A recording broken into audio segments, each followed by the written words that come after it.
Olá, meus amados irmãos, a graça e a paz do nosso Senhor e Salvador Jesus Cristo. Hoje eu quero falar com vocês sobre 7 compromissos do crente. Há uma música do grupo Logos, de 1996, que fala sobre compromisso. Nessa música o autor fala de gente crente que vive igual vivem as pessoas em geral no mundo, às vezes até vacilando em sua fé e testemunho, e que diz, como que se desculpando ou se redimindo a si mesmo, a vida é assim. E a essa fala, a essa tentativa de se auto-redimir, o autor responde num refrão que não poderia ser mais verdadeiro: a vida não é assim. Ser crente é ter compromisso. Se você está brincando com isso, jamais viu a Deus. É isso aí, meus irmãos. Ser crente é ter compromisso. Quando você foi alcançado pela graça de Deus em Cristo Jesus, nosso Senhor, para a salvação, você assumiu algumas obrigações e você tem que ser comprometido. E hoje eu quero apresentar algumas coisas, 7 coisas com as quais você, crente, tem que ser comprometido. Poderiam ser muito mais, mas vamos ficar apenas com essas 7 hoje. E a primeira delas é a presença. É mais do que óbvio que o crente tem que ser comprometido com presença nos cultos da igreja. Crente ausente só se for por motivo muito justificável. A Bíblia ensina assim, pois quando os crentes começaram a faltar às reuniões de culto da igreja, o autor aos Hebreus os repreendeu, dizendo que não deveriam deixar a congregação, isto é, o costume de se congregarem, o costume de se reunirem como a igreja de Cristo. Deveriam estar presentes para animarem uns aos outros. Está lá em Hebreus capítulo 10, verso 25. Então, a sua presença, meu irmão, é importante para você e para toda a congregação. A sua presença é desejada, porque a sua presença contribui para a maior animação e alegria no culto. Sua presença tem um valor inestimável. Se até então você não sabia disso, agora você já sabe. Então procure não faltar por qualquer motivo. Não deixe que a chuva lhe atrapalhe, a não ser que seja uma baita de uma tempestade, né? Não deixe que o calor lhe atrapalhe, não deixe que o frio lhe atrapalhe, não deixe que um entretenimento lhe atrapalhe. Não se entregue ao desânimo. Antes, como diz Hebreus 12, verso 12, tornai a levantar as mãos cansadas e os joelhos desconjuntados. Enfim, não se deixe atrapalhar por nada que não seja realmente justificável. Juntos nós somos melhores e mais fortes, juntos aquecemos uns aos outros, juntos mantemos uns aos outros acesos. Brasa fora do braseiro corre o risco de apagar. Então que sejamos todos comprometidos com a presença. Segundo testemunho, será que alguém tem dúvida sobre isso? O crente precisa esforçar-se por ter um correto proceder nesse mundo. Foi Jesus quem disse que nós somos o sal da terra e a luz do mundo. Foi Jesus quem disse que é melhor amarrar uma pedra pesada no pescoço e se lançar ao mar do que não ter um correto proceder e escandalizar as pessoas. O apóstolo Pedro, falando da vinda do Senhor Jesus, diz que nós, os que cremos, aguardamos neste tempo novos céus e nova terra em que habita a justiça e que estão sendo preparados para nós e que por isso mesmo devemos nos esforçar por sermos encontrados por Jesus em sua vinda em paz, imaculados e irrepreensíveis. Paulo, escrevendo a Tito, diz que a graça pela qual somos salvos também nos ensina a vivermos neste mundo enquanto aguardamos o aparecimento da glória do grande Deus e nosso Senhor Jesus Cristo, renunciando à impiedade e às concupiscências mundanas e também sóbria, justa e piedosamente. Então, o crente tem que ser comprometido com o testemunho, o bom testemunho. Crente não pode sair por aí passando a perna nos outros. Crente não pode sair por aí falando mal dos outros. Crente não pode sair por aí contraindo dívidas irresponsavelmente e se tornando devedor na praça sem um motivo muito justificável. Crente tem que tomar cuidado com aquilo que expõe nas mídias sociais. Crente não pode sair por aí cobiçando o que é dos outros. Crente no trânsito, no futebol e em qualquer outro lugar até mesmo na arena das disputas políticas, não pode se deixar dominar por um espírito de ira. Crente não pode sair por aí falando palavrão, crente não pode se deixar corromper, crente tem que ser sal da terra e luz do mundo, crente tem que ser comprometido em dar bom testemunho. Que nós, da Primeira Igreja Batista em Muqui, você que me ouve, né, sejamos comprometidos em esforçarmos-nos o máximo possível para darmos um bom testemunho onde quer que estejamos. Em terceiro lugar, vem o trabalho. Crente tem que ser comprometido com o trabalho para o Senhor. O crente precisa fazer alguma coisa para o seu Senhor. Jesus contou uma parábola que ficou intitulada como a parábola dos talentos. Está em Mateus 25, no contexto do sermão profético.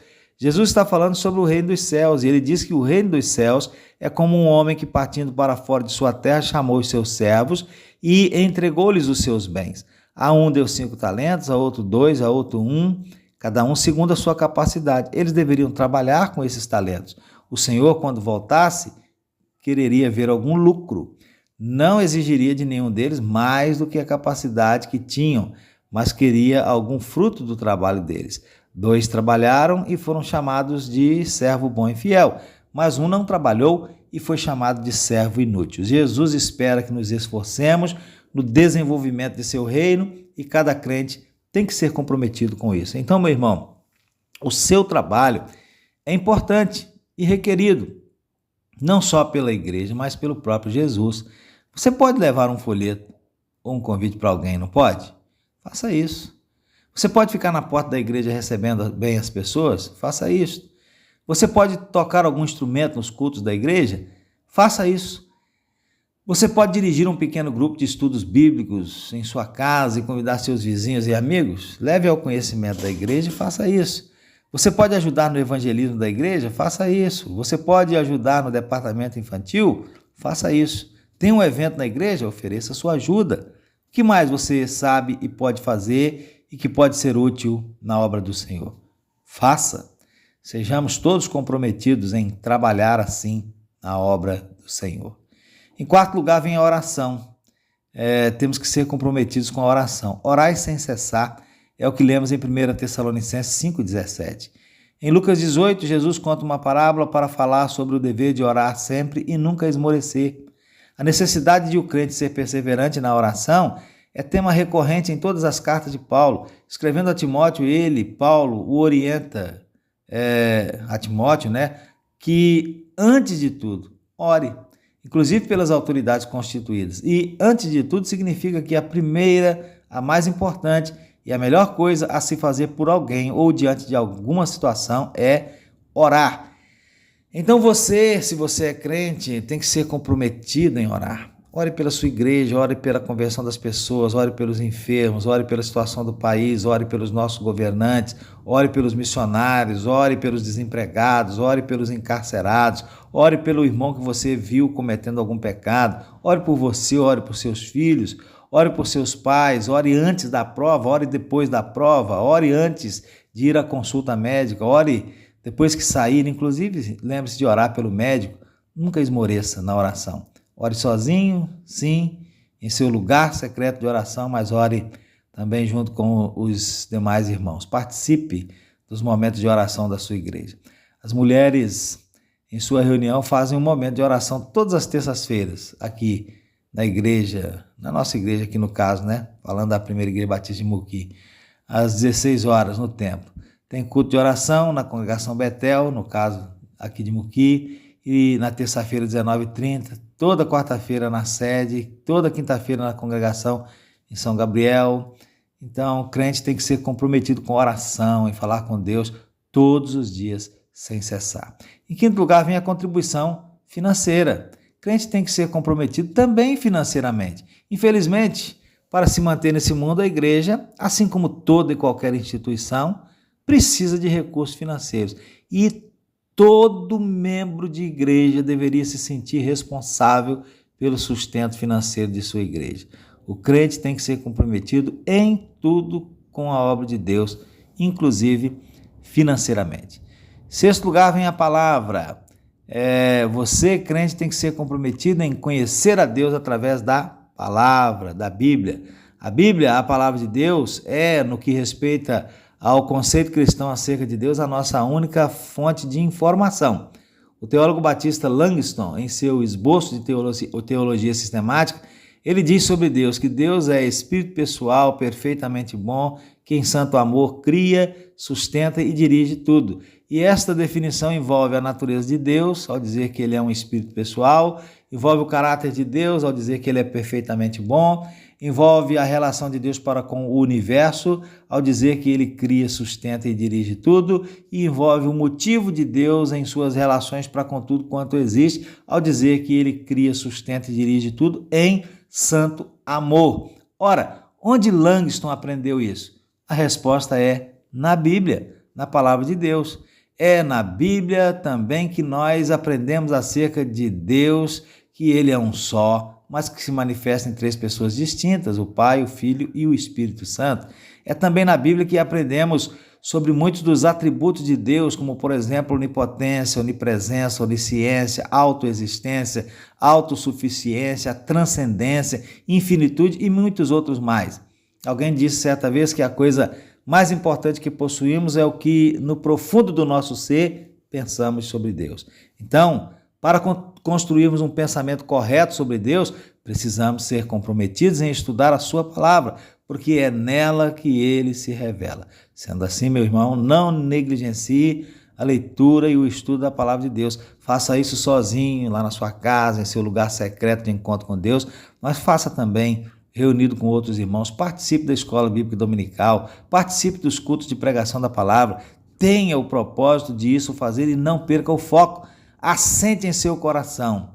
Uma das primeiras coisas que eu vou fazer todos os dias é abrir a minha Bíblia e em oração ler e meditar. E também vou ser mais comprometido em me reunir com os meus irmãos na igreja para estudar a santa palavra de Deus.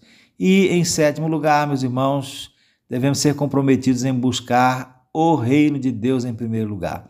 Pensar nas coisas que são de cima e buscar as coisas que são de cima. Não é assim que nos ensina a palavra de Deus? Jesus disse e Mateus registrou, Mateus 6,33, buscai primeiro o reino de Deus e a sua justiça, e todas essas coisas, as demais coisas, vos serão acrescentadas. O apóstolo Paulo escreveu, portanto, se já ressuscitastes com Cristo, buscai as coisas que são de cima, onde Cristo está assentado à destra de Deus. Pensai nas coisas que são de cima e não nas que são da terra, porque já estáis mortos e a vossa vida está escondida com Cristo em Deus. Colossenses capítulo 3, versículos 1 a 3. Então, meu irmão, seja dedicado, seja comprometido com as, entre aspas, coisas de Deus.